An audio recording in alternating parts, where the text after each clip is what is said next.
અંકલેશ્વર ઔદ્યોગિક વસાહતમાં ટ્રાફિકની સમસ્યા ગંભીર બની રહી છે।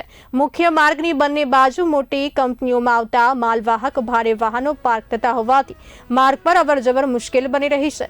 અંકલેશ્વર ઉદ્યોગ મંડળે આવી કંપનીઓના સંચાલકોને લેખિતમાં નોટિસ પાઠવી છે અને કંપનીની અંદર જ વાહનો પાર્ક કરવા તાકીદ કરી છે। ત્યારે પ્રતિન ચોકડીથી હેક્સ ચોકડી વચ્ચે આવેલા મોટા ઉદ્યોગગૃહને જેડીસીના નિયમ મુજબ તેમની પ્રીમાઇસીસમાં પાર્કિંગ સુવિધા ઊભી કરવાની ફરજિયાત શરત છે। તેમ છતાં મોટાભાગના ઉદ્યોગો નિયમોને અવગણતા હોવાથી ટ્રાફિક સમસ્યા વધતી જતી જોવા મળી રહી છે। Ankleshwar પ્રતિન ચોકડીથી Asian paint